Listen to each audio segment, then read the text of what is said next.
काय सांगाल नगरपंचायतीवरती तुम्ही भ्रष्टाचाराचे जे आरोप केले कोणकोणत्या बाबीमध्ये हा भ्रष्टाचार झालेला आहे? बघा, आटपाडी नगरपंचायतचा जो प्रशासकीय काळ होता त्या काळामध्ये आटपाडीच्या नगरपंचायतचे सीओ माननीय वैभव हजारे यांनी 15वा वित्त आयोग या खात्यामध्ये 1,30,00,000च्या वरती रक्कम अपेक्षित होती. ती रक्कम नसताना सुद्धा कलेक्टर ऑफिसला फसवून त्या रकमेचा प्रमा त्यांनी घेतला आणि ठेका भाग्योदय काहीतरी आता त्याचं नाव आहे त्या कंपनीला दिला. मग हे करत असताना पूर्वी ज्या वेळेस कचऱ्याचं टेंडर झालं होतं तो 1,05,00,000चा होता. त्याच्यामध्ये पूर्वीचे जे सीओ होते त्यांनी ग्रामपंचायत कालीन जे कर्मचारी होते त्या कर्मचाऱ्यांचा प्रति कर्मचारी 10,000 रुपये प्रमाणे कट करून नफा फंडा नगरपंचायतच्या खात्यामध्ये संचलित केले होते.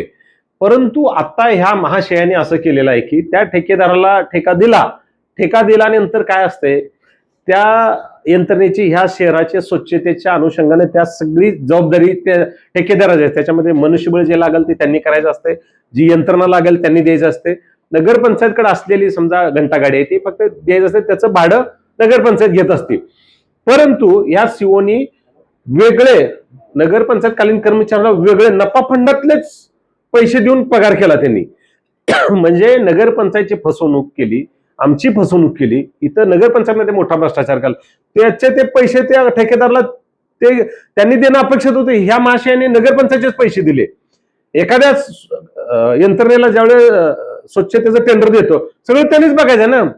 मग ते जे पैसे होते ते ठेकेदारांनी देणं अपेक्षित होतं. तसं न करता यांनी नगरपंचायतच्या नफा फंडातले पगार दिला.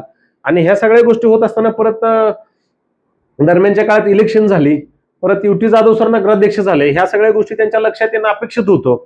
त्यांनी कुठलीही माहिती नाही घेतली. उलट त्यांनी माझा स्पष्ट आरोप आहे की सीओ वैभव हजारे आणि नगराध्यक्ष युटी जाधव यांनी मिळून संगनमतानी नगरपंचायतमध्ये लाखो रुपयाचा भ्रष्टाचार केलेला आहे. मला सांगा, जो काटा आता वर्षानुवर्षे बंद आहे त्याचं मला पत्र पण दिले त्यांनी की आमच्याकडे काटा नाही, जिल्हा बँकेकडे अनेक वर्ष बंद आहे.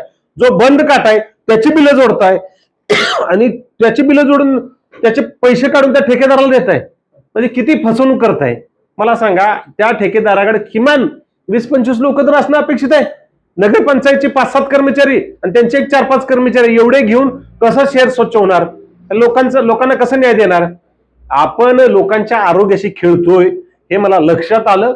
म्हणून या सगळ्या डॉक्युमेंटरी काढली, सगळी माहिती काढली, कशा पद्धतीचा भ्रष्टाचार होतोय, कसा घोटाळा होतोय. सगळ्यांना मी आटपाडीच्या लोकांना मी आव्हान करतो की आपण सुद्धा ह्या सगळ्याची माहिती घ्यावी.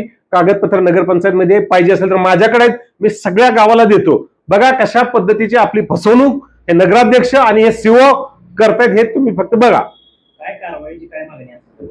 माझी मागणी अशी आहे, माननीय कलेक्टर साहेब असतील, माननीय या राज्याचे मुख्यमंत्री देवाभाऊ असतील, माननीय उपमुख्यमंत्री एकनाथ भाऊ शिंदे साहेब असतील, माननीय उपमुख्यमंत्री आमच्या नेत्या सुनेत्रा वहिनी असतील, या सगळ्यांना मी अतिशय नम्रपूर्वक आव्हान करतो की या आटपाडी नगरपंचायतमध्ये झालेल्या भ्रष्टाचाराची चौकशी करून यांच्यावरती फौजदारी गुन्हे दाखल करावेत आणि जो भ्रष्टाचार झालाय त्याची वसुली या दोघांच्याकडून करण्यात यावी. भविष्यात काय आंदोलन वगैरे करण्याचं? निश्चितपणे जर प्रशासनाने आमची दखल नाही घेतली, याची चौकशी नाही केली तर येणाऱ्या काळात राष्ट्रवादी काँग्रेस पार्टी अतिशय ताकदीने मोठं जन आंदोलन उभा करेल. गेले काही दिवसांपूर्वी सुद्धा काही व्यक्तींकडून आटपाडीच्या स्वच्छतेविषयी आंदोलन करण्याचा प्रयत्न केला होता, परंतु ते आंदोलन थांबवलं की दडपलं गेलं हे निश्चित नाही. तसं या आंदोलनाचं होणार नाही. बघा काय झालेलं आहे, मागच्या आंदोलनाचं पण मी सांगतो तुम्हाला. मागचे आंदोलन माननीय महेश पाटील साहेब यांनी उपोषणाचं हत्यार उपसलं होतं, त्यांचं अगदी बरोबर आहे. त्यांनी आश्वासित केलं की आम्ही 1-2 महिन्यामध्ये परिस्थिती सुधरू, एक चांगलं शहर दाखवू, लोकांच्या ज्या अडीअडचणी ते सोडवू, जिथं जिथं स्वच्छतेचे प्रश्न आहेत ते आम्ही चांगला न्याय देऊ. असं 1 महिने त्यांनी मुदत घेतली म्हणून थांबलेलं आहे. ते काय दडपलेलं नव्हतं, दडपलेलं वगैरे काय नाही. त्यांना आश्वासित केलं त्यांनी, त्यामुळे ते थांबलेले आहेत. तो लढवय्या माणूस आहे, तो गोरगरिबासाठी झटत असतो. आश्वासन दिलं होतं ते पाळलंय. पुन्हा त्यांनी काही माध्यमांवरती कचऱ्याचे फोटो आहेत ते पोस्ट केलेले होते. हाच ना, मला तेच सांगायचं आहे. तुम्ही जर त्या ठेकेदाराच्या सोबत पार्टनर होऊन भ्रष्टाचार केले, पैसे घेतले तर ते स्वच्छ कसं करणार? तुम्ही मला सांगा, त्याला जर आवश्यक मनुष्यबळ नाही मिळालं, आवश्यक यंत्रणा नाही मिळाली, तो कसा स्वच्छ करणार? त्याच्याकडून तुम्ही पैसेच खाताय, सरळ सरळ त्याच्याकडून पैसे खाताय, इकडून नगरपालिकेतनं पैसे खाताय, नगरपालिकेतनं पगार करताय, कर्मचारी ते नगरपालिकेचे त्याच्याकडून पैसे खाताय. काय शहराचं वाटोळ केलंय बघा यांनी 5 महिन्यात, फक्त 5 महिन्यात. तुमच्या मिसेस नगराध्यक्ष आहेत, नगरसेवक आहेत, तुमच्याकडे स्वच्छतेचं पद आहे सभापती, त्याबद्दल काय? म्हणूनच काय झालंय, लोक आमच्याकडे वारंवार तक्रार घेऊन येतात, अशा इथं आमच्याकडे प्रॉब्लेम आहे. परंतु मी इथं स्पष्ट करतो, कुठलाही अधिकार नाही.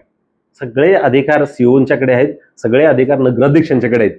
ह्या समितीला कुठलाही अधिकार नाही, कुठलाही अधिकार नाही. समिती नुसती कागदावर आहे का? नाही, हे तसंच आहे, खरी परिस्थिती. कुठलाच अधिकार नाही. मी सीओला म्हणलं, आम्हाला व्यवस्थित याची माहिती द्या, किंवा आम्हाला सभापती स्वच्छतेचं आम्हाला थोडं काम करायचं आहे, बैठक करून. ते सीओ मला म्हणतात, नगराध्यक्षांना विचारलंय का, नगराध्यक्षांनी सांगितलंय का, असं सीओ बोलतात. याचा अर्थ नगराध्यक्षांची एकाधिकारशाही 100% आहे. माझा स्पष्ट आरोप आहे, या नगराध्यक्षांना शहराचं काहीच घेणं देणं नाही. शहराचं घेणं देणं असतं तर ह्या प्रभागामधले जे 17 नगरसेवक आहेत त्यांना सगळ्याला विचारात घेतलं पाहिजे, सगळ्याला विचारमय केलं पाहिजे. हे महाशय बल लावायचं असलं तर त्या कॉन्ट्रॅक्टरला आम्ही फोन केला, बल लावतो, ते म्हणते नगराध्यक्षांनी सांगायला लागते. अशी परिस्थिती आटपाडीची. काय न्याय देणार तुम्ही आटपाडीला? एकदा नगराध्यक्ष झाला का आपण सगळ्या शहराचा आहे, सगळ्या नागरिकांचा आहे. ज्यांनी मतं दिलं त्यांचंही तुम्ही नगराध्यक्ष आहे, ज्यांनी नाही दिलं त्यांचंही नगराध्यक्ष. तुमचं न्याय देण्याचं कर्तव्य आहे. तुम्ही सर्वसमावेशक काम करत नाही, फार संकुचित वृत्तीने काम करताय. एकदम मला माहित आहे की फार वाईट परिस्थिती आहे. भविष्य खूप अंधाराचं आहे आटपाडीतल्या लोकांचं. आटपाडीच्या लोकांना अपेक्षा होता, नगरपालिका झाली, नगरपंचायत झाली, चांगल्या अपेक्षा होता. आता इथलं आरोग्य, इथलं राहणीमान उंचवेल, इथलं आरोग्य उंचवेल, शिक्षणामध्ये प्रगती येईल, सगळ्या परिस्थिती बदलेल, अशी परिस्थिती काही नाही. अतिशय वाईट परिस्थिती आहे. 100% मी करतोयच, 100% करतोय. माझ्याकडे प्रूफ आहे. नगराध्यक्षांनी सह्या करून बिल दिलेत, त्याला खोटी बिल जोडले, वजन काट्याची. त्याला नगराध्यक्ष सामील असल्याशिवाय शक्य नाही. 100% माझा आरोप आहे. नगराध्यक्ष केलंच तर केलंय त्यांनी. यस.